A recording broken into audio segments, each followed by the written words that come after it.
लोग डिस्कस करते हैं नेक्स्ट पार्ट नंबर 6 में लैग्रेंजियन इक्वेशन का डिडक्शन। आप लोगों ने वही हम लोग सबसे पहले मान लेते हैं कि हमारे पास एक कंजर्वेटिव होलोनोमिक डायनामिक सिस्टम है, ठीक है, और वही हम लोग लेके चलते हैं। हम लोगों ने अभी जो हैमिल्टन वेरिएशनल प्रिंसिपल पढ़ा उसके अकॉर्डिंग हम लोगों ने एक चीज़ पढ़ी कि आई जो कि एक्शन इंटीग्रल को रिप्रेजेंट कर उसकी वैल्यू होती है इंटीग्रेशन t1 से t2 L dt, और L को हम लोग लिखते हैं t माइनस वी। तो हमारा ये इंटीग्रेशन ऐसे लिखा जा सकता है कि t1 से t2 L की जगह t माइनस वी dt। और मैंने साथ ये बताया भी था कि t आप लोगों का जनरलाइज्ड डिस्प्लेसमेंट और जनरलाइज्ड वेलोसिटी दोनों पे डिपेंड करता है, और v आप लोगों का पोटेंशियल एनर्जी केवल जनरलाइज्ड डिस्प्लेसमेंट पे ही काम करती है, ओनली एंड ओनली। तो t1 से t2, तो सर t हमारा दो कोऑर्डिनेट के ऊपर डिपेंड करता है, जनरलाइज्ड डिस्प्लेसमेंट है और ये जनरलाइज्ड वेलोसिटी। ये डॉट नहीं है भैया, ये यहाँ पे कटिंग हो गई थी, इसको ऐसे किया कि डॉट नहीं है ये, ओके। माइनस v केवल जनरलाइज्ड डिस्प्लेसमेंट और ये dt। अब आप लोग नेक्स्ट बात करो, हैमिल्टन वेरिएशनल प्रिंसिपल में हम लोगों ने पढ़ा था कि वेरिएशन इन I बराबर होगा 0। तो वेरिएशन इन t1 से लेकर t2 काइनेटिक एनर्जी QK और QK डॉट इस पे डिपेंड करती है, माइनस v जो कि केवल QK पे डिपेंड करती है, dt बराबर 0। इस वेरिएशन साइन को मैं अंदर लेके जाता हूँ तो होगा क्या कि भैया t1 से लेकर t2 variation in t QK dot minus variation in v QK dt बराबर 0। इल्यूर्स थ्योरम का यूज़ करेंगे। इल्यूर थ्योरम क्या कहती थी, सबको पता है कि किसी भी अगर वेरिएशन निकालना है किसी भी एक फंक्शन में जो कि फंक्शन है किन्हीं भी चीज़ों का, जैसे कि मैं मान लेता हूँ x1 का, y1 का, z1 का, वो बराबर होगा partial differentiation of this function with respect to first coordinate और यहाँ पे डेल्टा xi प्लस सेकंड के साथ और ऐसे ही तीसरे के साथ और ऐसे बढ़ता जाता था। ऐसे हम लोग यहाँ पे यूज़ करेंगे भैया t1 से लेकर t2। इसका अगर हम लोग वेरिएशन निकालेंगे तो ये होगा कि भैया फंक्शन का डिफरेंशिएशन फर्स्ट जिस चीज़ के ऊपर डिपेंड करता है गुणा में उसका चेंज, प्लस फंक्शन का डिफरेंशिएशन सेकंड जिस चीज़ के ऊपर डिपेंड करता है गुणा में उसका चेंज, उसके बाद minus partial differentiation of v with respect to QK गुणा में QK डॉट डेल्टा QK और उस पूरे के साथ मल्टीप्लाई में क्या है dt है। यहाँ तक अगर सभी को समझ में आ गया तो हम लोग आगे की तरफ बढ़ रहे हैं। यहाँ तक का है सभी को समझ में पक्का? कोई प्रॉब्लम है तो बताओ। ये हम लोगों ने सिंपली अपना उस थ्योरम का यूज़ किया है, ठीक है। अब देखो ध्यान से, इंटीग्रेशन t1 से लेकर t2।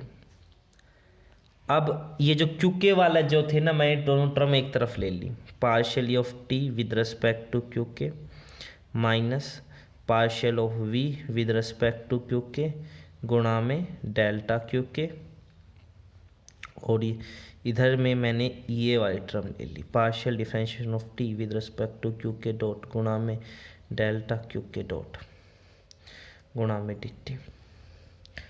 अब यहाँ पे QK डॉट आ रहा है, ठीक है, ओके।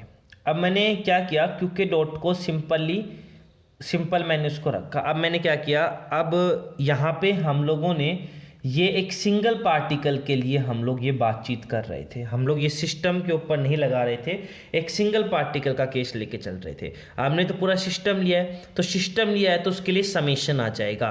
तो ये बात ध्यान रखना कि समेशन कैसे मैंने यहाँ पे क्यों इंक्लूड किया, क्योंकि हम पूरे एक सिंगल पार्टिकल नहीं पूरे सिस्टम की बातचीत कर रहे हैं, तो यहाँ पे समेशन आएगा k बराबर 1 से लेकर n। इसको आप लोग सिंपल समेशन k भी लिख सकते हो। अब मैं इन दोनों टर्म्स के साथ समीशंस अलग अलग लिख लेता हूँ। इसको मैं क्यू के डॉट को क्यू के में भी बदलूंगा, पर पहले इस समीशन वाली प्रॉब्लम को समझो आप लोग। इंटीग्रेशन T1 से लेकर T2 समीशन के अंदर गया, यहाँ पे क्या बचा, partial differentiation of T with respect to Q K minus partial differentiation of V with respect to Q K गुणा में डेल क्यू के। अब इसके साथ भी इंटीग्रेशन और वही सेम चीज़ आएंगी, प्लस इंटीग्रेशन गया T1 से लेकर T2 समीशन गया के partial differentiation of T with respect to Q के डॉट, और अब इस क्यू के डॉट की जगह मैं डी बाई डी टी लिख दूँ इसका, क्योंकि टाइम डेरिवेटिव को ही रिप्रेजेंट करता था, इसलिए मैंने क्या किया, इसको मैंने लिख दिया d by D T of q के डॉट डी टी। थोड़ा सा ना यहाँ पे जगह की प्रॉब्लम है, डी टी बराबर 0, ठीक है, ये यहाँ पे तो जगह की प्रॉब्लम हो गई, कोई नहीं, डी टी बराबर 0। क्लियर हुई ये बातें, कौन सा फैक्टर कैसे आ रहा है कैसे नहीं आ रहा, आ गया समझ में। ओके, अब हम लोग क्या करते हैं, फर्स्ट पार्ट को हम लोग एज इट इज रहने देंगे, फर्स्ट पार्ट के साथ हम लोग कोई कुबद नहीं करेंगे, हम लोग सेकंड पार्ट को इंटीग्रेट करेंगे। कैसे, देखो ध्यान से, हमारे सामने जो हमारा सेकंड पार्ट था वो क्या था क्या, इंटीग्रेशन था T1 से लेकर T2, समेशन था, पार्शियल डिफरेंशिएशन ऑफ T था विद रिस्पेक्ट टू क्यू के डॉट, गुना में था D by D T variation in Q के, डी टी बराबर 0, डी टी था, ये था। अब हम लोग इनको आइलेट की मदद से इसका इंटीग्रेशन करेंगे, ठीक है। आइलेट क्या कहता है, U V is equal to, sorry एक मिनट फोकस हिल गया था कैमरे का, u इंटू वी, तो फर्स्ट पर्सन का फर्स्ट का integration, second as it is, minus second का डिफरेंशिएशन, फर्स्ट का इंटीग्रेशन, और फिर इस होल का इंटीग्रेशन। ये आप लोगों का क्या कहता है, ये आप लोगों का आइलेट मेथड कहता है। तो हम लोग ऐसे करते हैं, इंटीग्रेशन T1 से लेकर T2, इसको मैं फर्स्ट पर्सन मान लेता हूँ और इसको सेकंड, तो फर्स्ट का इंटीग्रेशन, तो भैया देखो d बाई डी टी इधर है और इसी का इंटीग्रेशन कर रहे हो तो यही फंक्शन आ जाएगा। तो भैया फर्स्ट तो एज इट इज करो, समेशन के partial differentiation of T with respect to Q के डॉट, ये तो हमारा एज इट इज आएगा। अब हम लोगों को क्या करना है, इसका इंटीग्रेशन करना है। इसका इंटीग्रेशन करेंगे तो आप लोगों के सामने T1 से T2, आप लोग के सामने यहीं इसका इंटीग्रेशन करोगे तो देखो भैया क्या होगा, इंटीग्रेशन कर रहा हूँ मैं D by D T derivation Q के डी टी का, तो भैया इंटीग्रेशन से डिफरेंशिएशन कैंसिल, क्यू के आ गया ओनली, तो इधर आपका क्या आ जाएगा, वेरिएशन इन क्यू के, और ये हो जाएगा फ्रॉम T1 से T2 माइनस फर्स्ट का डिफरेंशिएशन, इंटीग्रेशन के अंदर फर्स्ट का डिफरेंशिएशन, समेशन के इंटीग्रेशन T1 से T2 चलेगा भैया, फर्स्ट का डिफरेंशिएशन, तो इसका डिफरेंशिएशन क्या होगा, partial differentiation of T with respect to Q k, इसका differentiation d by D T of partial differentiation of T with respect to Q के डॉट, और सेकंड का इंटीग्रेशन फिर से ही आएगा, प्लस खुद गुणा में आएगा, गुणा में आता है सॉरी क्यू के बराबर 0, और सॉरी क्यू के, ये आ जाएगा, ये इसका इंटीग्रेशन आ रहा है। अब एक बात सुनो ध्यान से, अब इस चीज़ को समझना है। अब हम लोगों ने इस बात को चीज सीखा कि जो वेरिएशन होगा ना, वेरिएशन डिटी आएगा, वेरिएशन जो होगा ना वो आप लोग का 0 है। अगर मैं डेल्टा क्यू के निकालना चाहूँ फ्रॉम T1 से लेकर T2, इसकी वैल्यू 0 आएगी, क्योंकि डेल्टा क्यू के T2 बराबर होगा डेल्टा क्यू के T1 के, तो ये वेरिएशन 0 के बराबर आएगी, तो दोनों बराबर होंगे, दोनों वेरिएशंस, और ये दोनों 0 के बराबर होंगे। तो इसी कारण से आप लोगों का ये वाला फैक्टर 0 के बराबर आएगा। जब आप लोग इसकी जगह T1 और T2 की लिमिट रखोगे तो ये वाला फैक्टर 0 के बराबर आ जाएगा। तो इसका integration simply minus of T1 से लेकर T2 समेशन के d by D T of partial differentiation of T with respect to Q के डॉट गुणा में डेल्टा क्यू के, dt के बराबर आ गया। तो अब हम लोग इसकी वैल्यू, ये वाली जो वैल्यू है ये हम लोग उठा के यहाँ पे पुट कर रहे हैं इसकी जगह। तो हमारे सामने जो इंटीग्रेशन था ये इसकी शॉर्ट फॉर्म में जो आया वो आया t1 से लेकर t2 समेशन के, अब देखो partial differentiation of t Q K minus partial differentiation of v with respect to Q के dot minus d by D T of partial differentiation of t with respect to Q के dot और गुणा में पूरे के Q के dot Q के only और पूरे के गुण डेल्टा क्यू के और डी टी, और ये हमारा पूरा किसके बराबर था, 0 के बराबर था। अब ये पूरा फैक्टर 0 के बराबर है। किसी का इंटीग्रेशन अगर हमारा 0 के बराबर है तो ये कब पॉसिबल है, जब ये पूरी टर्म 0 के बराबर होगी, ये वाली पूरी टर्म 0 के बराबर होगी। मतलब partial differentiation of t with respect to Q K minus partial differentiation of v with respect to Q के dot minus d by D T of partial differentiation of t with respect to Q के dot गुणा में variation in Q के 0 के बराबर होगा। इसका मतलब ये हुआ। अगर ये चीज 0 के बराबर आ रही है, अब यहाँ पे हमारे सामने दो पॉसिबिलिटी है, या तो ये वाला फैक्टर 0 के बराबर हो या हमारा ये वाला फैक्टर 0 के बराबर हो। ये वाला फैक्टर 0 के बराबर नहीं हो सकता, वेरिएशन इन क्यू के 0 के बराबर नहीं हो सकता। क्यों? क्योंकि आप लोगों को पता है since delta Q K is arbitrary and independent of each other the coefficient of delta Q K should be equated to 0 to satisfy the above equation. तो इसलिए हम लोग इसको 0 के बराबर रखेंगे, ठीक है।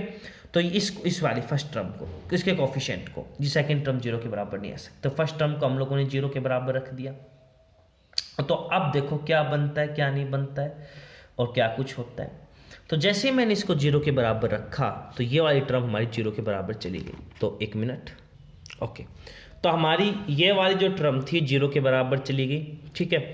तो हमारे सामने जो इक्वेशन बनकर आई वो ये बन के आई, पार्शियली डिफरेंशिएशन ऑफ t, थोड़ा हाथ टेढ़ा हो जाता तो लिखने में थोड़ी सी दिक्कत आती है, तो राइटिंग को थोड़ा सा माफ़ी देंगे राइटिंग के लिए, क्योंकि minus partial differentiation of v with respect to Q के dot minus d by D T of partial differentiation of t with respect to Q के डॉट 0 के बराबर था। मैं नेगेटिव साइन कॉमन ले लेता हूँ, ठीक है, या फिर मैं क्या करता हूँ, कुछ नहीं करता, नेगेटिव साइन हम लोग चलो कॉमन ही ले लेते हैं, ठीक है। नेगेटिव साइन मैंने कॉमन ले लिया तो क्या आया भैया, d by D T of partial differentiation of t with respect to Q के डॉट प्लस, अब ये दोनों में कॉमन है, पार्शियली डिफरेंशिएशन ऑफ क्यू के रिस्पेक्ट में कर रहे हो, इधर v माइनस टी हो जाएगा क्योंकि मैंने नेगेटिव साइन कॉमन ले लिया। अब इसमें फिर से नेगेटिव साइन कॉमन लेता हूँ तो हो जाएगा d by D T partial differentiation of t with respect to Q के dot minus partially differentiation of t minus v is equal to 0। अब एक बात समझो, ये जो हमारे सामने हम लोग कंजर्वेटिव सिस्टम के लिए करते थे, कंजर्वेटिव सिस्टम में जो हमारा v होता है वो केवल क्यू के कोऑर्डिनेट का फंक्शन होता है, नोट फंक्शन नहीं होता हमारा क्यू के डॉट का। हम लोगों ने ये बात पढ़ी थी कि वो क्यू के डॉट का फंक्शन नहीं होता, ठीक है। तो अगर मैं यहाँ पे एक क्वांटिटी इंट्रोड्यूस कर दूँ t माइनस वी, तो उससे कुछ फर्क नहीं पड़ने वाला। क्यों? देखो, आप लोग के सामने मैं एक क्वेश्चन पूछता हूं कि आप मुझे बताओ सर, हमारे सामने मान लो ये आ जाए तो इसका अर्थ क्या होगा, पार्शियल डिफरेंशिएशन x के रेस्पेक्ट में, मतलब x को वेरिएबल मानना है, बाकी सब कांस्टेंट हो जाएंगे। तो इसका डिफरेंशिएशन करोगे तो सर ये हो जाएगा 2x और वाई स्क्वायर का 0।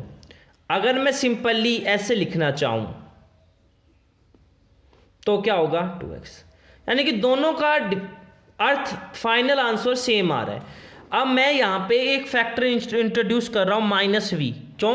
क्योंकि यहाँ पे मैं इसको लैग्रेंजियन की फॉर्म में इंक्लूड करना चाह रहा हूँ, तो इसलिए मैं इसमें माइनस वी का फैक्टर इंट्रोड्यूस कर रहा हूँ।